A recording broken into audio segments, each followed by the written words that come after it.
ജില്ലാ രൂപീകരണത്തിന് ശേഷം ഈ നാട് കണ്ട മഹാ അത്ഭുതങ്ങളിൽ ഒന്നാണ് ഇടുക്കി മെഡിക്കൽ കോളേജിൽ 100 വിദ്യാർത്ഥികൾ പഠനം പൂർത്തിയാക്കി ഡോക്ടർമാരായി ഈ മലയോര മലമടക്കിലേക്ക് ഇറങ്ങി വരുന്നത് എന്ന യാഥാർത്ഥ്യം നമ്മുടെ നാട് കാണാൻ പോവുകയാണ്.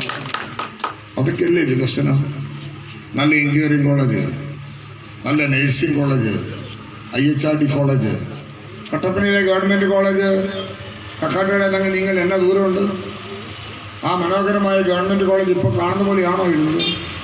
ഷീറ്റിട്ട 2 കെട്ടിടവും ഓടിട്ട 2 കെട്ടിടവും ഉണ്ടായിരുന്നൊരു കോളേജ് 25 വർഷക്കാലം.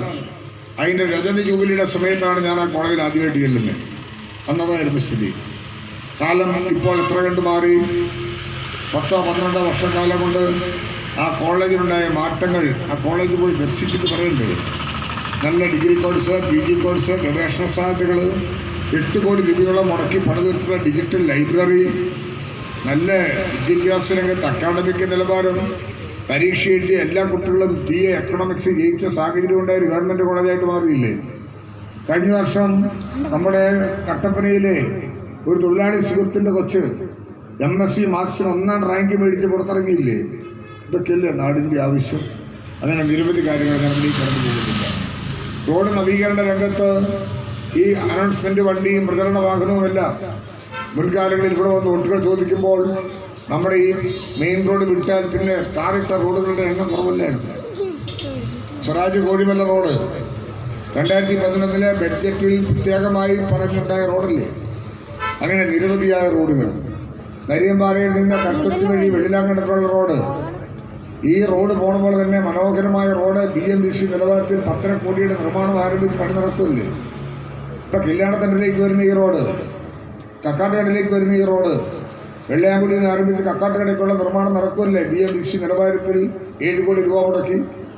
ഈ നിലയിൽ നമ്മുടെ പ്രദേശത്ത് റോഡ് നവീകരണ രംഗത്തുണ്ടായ മാറ്റങ്ങൾ 2018 പ്രളയ കാലഘട്ടത്തിൽ എല്ലാം നഷ്ടപ്പെട്ടതല്ലേ. നമുക്ക് ഏതെങ്കിലും റോഡുണ്ടായിരുന്നോ നമുക്ക് കാണാൻ കഴിയുന്ന രീതിയിൽ?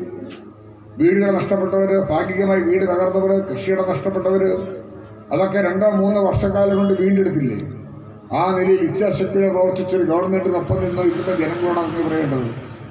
അതിനുശേഷം കോവിഡ് എന്ന മഹാമാരി നമ്മളെ തുടർന്നില്ലേ. വിദേശ രാജ്യങ്ങളിലെല്ലാം ആശങ്ക ഉയർത്തിയപ്പോൾ നമ്മളാകെ പേടിച്ചു, നമ്മളിലും ആശങ്ക ഉയർത്തി. പക്ഷെ മതേതരത്വത്തിൻ്റെ കാഴ്ചപ്പാട് ഉയർത്തിയ കേരളത്തിൻ്റെ ഒരു സ്ഥിതി എന്തായിരുന്നു? അതാണ് ഈ നാടിൻ്റെ സൗന്ദര്യം.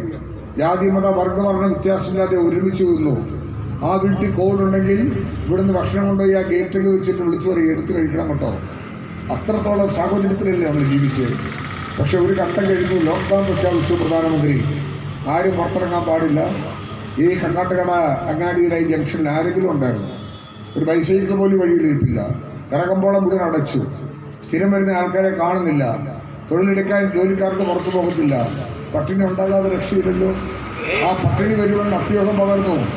അന്നാണ് കേരളത്തിലെ 3.5 കോടി ജനങ്ങളോട് കേരളത്തിലെ മുഖ്യമന്ത്രി പറഞ്ഞു, ഭയപ്പെടണ്ട, നിങ്ങളെ സംരക്ഷിക്കാൻ ഒരു ഗവൺമെൻറ് കൂടെയുണ്ട്. ലോകരാജ്യങ്ങൾക്ക് മാതൃക കാണിച്ചു കൊടുത്തില്ലേ പ്രിയപ്പെട്ടവരെ? ഒരു സാധാരണ പാവപ്പെട്ട കുടുംബത്ത് പോലും, തൊഴിലാളി വർഗത്തിൻ്റെ കുടുംബത്തിൽ പോലും അന്തിക്കവൻ്റെ അടുപ്പിലെ തീ അണയാതെ അവരെ സംരക്ഷിച്ച ഒരു സർക്കാർ ഉണ്ടായി. അതാണ് കേരളം കണ്ട കാഴ്ച. ഒരിടത്ത് പോലും പട്ടിണി റിപ്പോർട്ട് ചെയ്തില്ല.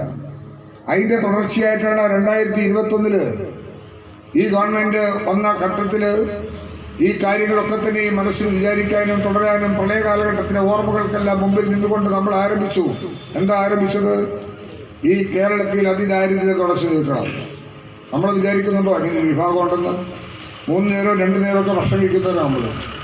ഭക്ഷണം കഴിക്കാൻ നിർവാഹമില്ലാത്തവർ, സ്വന്തമായൊരു വീടില്ലാത്തവർ, ആധാർ കാർഡ് ഇല്ലാത്തവർ, ഇനി ഒരിക്കലും അരി കൊടുത്തു വിട്ടേക്കാം, പാകപ്പെടുത്താൻ നിർവാഹമില്ലാത്തവർ, കിടപ്പിൽ കിടക്കുവാണ്. പാലിയേറ്റീവിൽ കൂടെ തന്നെ ജീവിത അവസാനം വരെ നോക്കണം. അങ്ങനെയുള്ള ധാരാളം ജീവനോട് ബന്ധിടിക്കുന്ന രോഗികൾ, അവരെല്ലാം സംരക്ഷിക്കണം നമ്മൾ ആഗ്രഹിച്ചു. 2021 ആദ്യത്തെ ഈ ഗവൺമെൻറ് വന്നതിന് ശേഷം